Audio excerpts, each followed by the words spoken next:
আর অন্যদিকে গত বছরের ডিসেম্বর মাসে আপনাদের মনে থাকবে লিওনেল মেসির অনুষ্ঠানকে কেন্দ্র করে যেভাবে বিশৃঙ্খলার সৃষ্টি হয়েছিল যুবভারতী ক্রীড়াঙ্গনে, আর এবার সেই ঘটনায় তদন্তের আশ্বাস দিলেন নতুন দায়িত্বপ্রাপ্ত ক্রীড়ামন্ত্রী। দপ্তরের দায়িত্ব পেয়েই নিশীথ প্রামাণিক আশ্বাস দিয়েছেন ফের একবার ফাইল খোলা হবে। সামনে আসতে পারে তাহলে কি নতুন দুর্নীতির তথ্য? মেসির অনুষ্ঠানকে ঘিরে ব্যাপক বিশৃঙ্খলার সাক্ষী ছিল যুবভারতী ক্রীড়াঙ্গন। সেদিন ঠিক কি ঘটনা ঘটেছিল ছবিও আপনাদের সামনে রেখেছি। মেসির গায়ে লেপ্টে ছিলেন তৎকালীন ক্রীড়ামন্ত্রী অরূপ বিশ্বাস। নেতা, মন্ত্রী, ভিভিআইপিরা কার্যত ছেকে ধরেছিলেন লিওনেল মেসি, সুয়ারেজ, ডিপলদের। মন্ত্রী শান্তিদের ভিড়ে মেসিকে দেখতে পাননি সেখানে আসা দর্শকরা। জলে যায় টিকিট কিনতে খরচ হওয়া হাজার হাজার টাকা। আর এই ঘটনায় তখনই আর্থিক দুর্নীতির অভিযোগ তুলেছিল বিজেপি। ক্ষমতায় এসে সেই মেসি কাণ্ডের ফাইল খোলার হুঁশিয়ারি দিলেন বিজেপি সরকারের ক্রীড়ামন্ত্রী নিশীথ প্রামাণিক। মেসি কাণ্ডের এটা আমাদের প্রত্যেকের জন্য দুঃখজনক। আমি ফাইল চেয়েছি, ফাইল দেখব, প্রয়োজন হলে মাননীয় মুখ্যমন্ত্রীর সঙ্গে কথা বলে আমরা নিশ্চিতভাবে আপনাদেরকে জানাবো। যে সংস্থার যারা টিকিট বিক্রি করেছিল, আমরা বিষয়টিকে একদম তদন্ত আমাদের নিশ্চিতভাবে হবে। কলকাতা হাইকোর্টে এই যুবভারতী কাণ্ড সংক্রান্ত জনস্বার্থ মামলার শুনানি হয়, আর সেখানে আইনজীবী সওয়াল করেছিলেন যে মেসিকে অগ্রিম হিসাবে 60 থেকে 65 কোটি টাকা দেওয়া হয়েছিল, তখন টিকিটও বিক্রি হয়নি। তাহলে অগ্রিম এই টাকা দিল কে? কারা এই অনুষ্ঠানে স্পন্সর ছিল? সেই কোম্পানিতে কারা কারা যুক্ত আছেন এবং কারা এই কোম্পানির বর্তমান এবং প্রাক্তন director?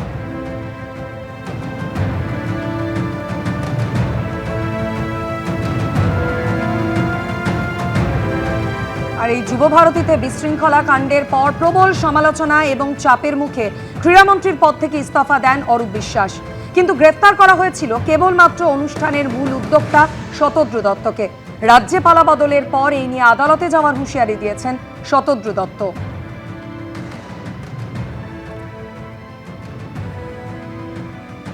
He played with the emotions of the state, emotions of the fan, and obviously I became the victim of it. Arup Biswas was not part of the show. Even the CP, I'll tell you to be very honest, CP also told him, sir, apni ebar mat theke berun. Lionel Messi got very, very upset.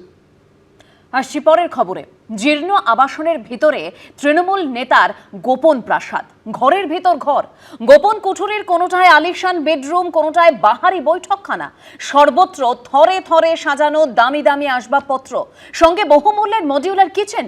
হাওড়ার শিবপুরে vote পরবর্তী অশান্তির তদন্তে গিয়ে তৃণমূল নেতা নেত্রী দম্পতির ঠিকানায় গোপন প্রাসাদের হদিশ পেল পুলিশ। এ যেন সেই আলিবাবা আর 40 চোরের গল্প। বাইরে থেকে সাধারণ গুহা, ভেতরে রত্ন ভাণ্ডার। বাইরে থেকে একেবারে সাদামাটার রংচটা একটা ফ্ল্যাট বাড়ি, কিন্তু তার পেটেই যে সেঁধিয়ে রয়েছে আস্ত এক আলিশান রাজমহল, তার কে জানতো। দামি দামি আসবাবপত্রে ঠাসা বেডরুম, বাহারি বৈঠকখানা, বহুমূল্যের মডিউলার কিচেন। ভোটের ফল বেরোনোর পর হাওড়া শিবপুরে অশান্তির ঘটনা তদন্তে নেমে তৃণমূল নেতা নেত্রীর দম্পতির ঠিকানায় গোপন প্রাসাদের হদিশ পেল পুলিশ। বিধানসভা ভোটের ফল বেরোনোর পর 7ই মে শিবপুরে তৃণমূল বিজেপির সংঘর্ষের ঘটনা ঘটে। বোমাবাজির পাশাপাশি বেশ কয়েক রাউন্ড গুলি চালানোর অভিযোগ ওঠে।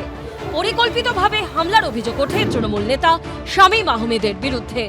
অভিযুক্তদের গ্রেপ্তারি চেয়ে শিবপুর থানার সামনে বিক্ষোভও দেখায় বিজেপি। হাওড়া শিবপুরের 36 নম্বর ওয়ার্ডের প্রাক্তন তৃণমূল কাউন্সিলর শামীমা বানো, তার স্বামী শামীম আহমেদ ওরফে বরে এলাকার দাপুটে তৃণমূল নেতা হিসেবে পরিচিত।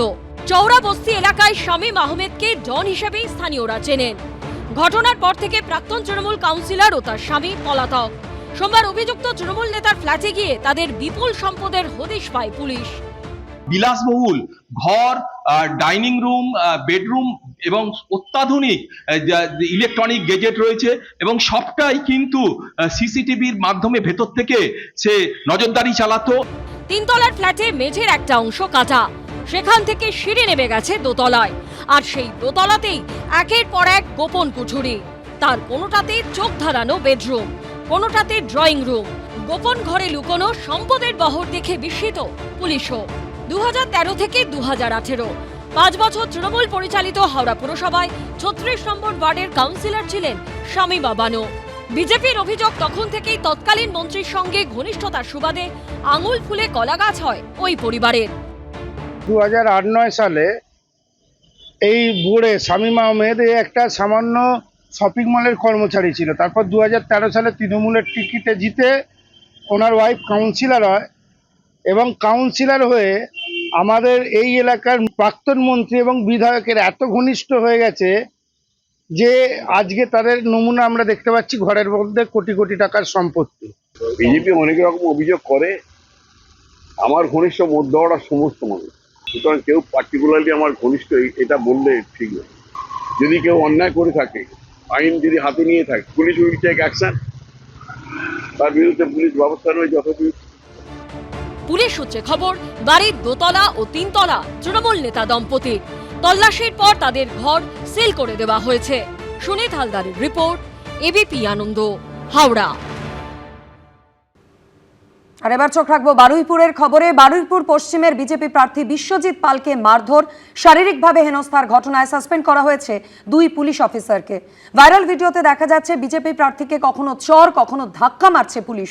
ঘটনায় আক্রান্ত বিজেপি প্রার্থী অভিযোগ জানানোর পরই এই পদক্ষেপ।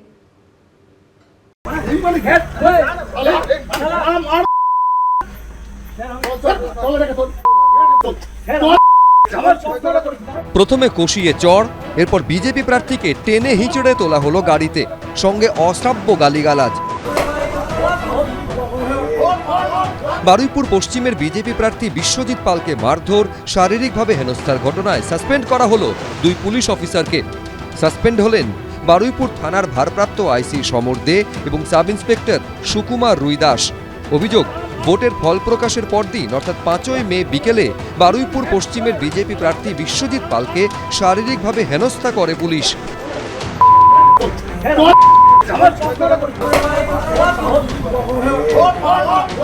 এই কেন্দ্রে তৃণমূল প্রার্থী বিমান বন্দ্যোপাধ্যায়ের কাছে পরাজিত হয়েছেন বিজেপির বিশ্বজিৎ পাল। বিজেপির দাবি, বারুইপুর পশ্চিম বিধানসভা এলাকায় বিভিন্ন জায়গায় ভাঙচুরের অভিযোগ তোলে তৃণমূল। সূত্রের খবর, অভিযোগ পাওয়ার পর ঘটনাস্থলে যান বারুইপুর থানার আইসি সহ অন্য পুলিশ কর্মীরা। বিজেপি প্রার্থীর অভিযোগ, সেই সময় তাকে রাস্তায় পেয়ে বিনা প্ররোচনায় মারধর করে পুলিশ। ভাইরাল হওয়া এই ভিডিওতেই দেখা যাচ্ছে কখনো বিজেপি প্রার্থীকে চড় মারা হচ্ছে, কখনো ধাক্কা মারছে পুলিশ, কখনো দেখা যাচ্ছে বিজেপি প্রার্থীর দিকে লাঠি উঁচিয়ে পুলিশ তেড়ে যাচ্ছে, কখনো বা টেনে হিঁচড়ে এইভাবে ঠেসে তুলে দেওয়া হচ্ছে গাড়িতে, সঙ্গে অশ্রাব্য গালিগালাজ তো রয়েছে। ঘটনায় পুলিশের কাছে অভিযোগ জানান বারুইপুর পশ্চিমের বিজেপি প্রার্থী বিশ্বজিৎ পাল। এই প্রেক্ষাপটে সাসপেন্ড করা হলো ভারপ্রাপ্ত আইসি ও সাব ইন্সপেক্টরকে।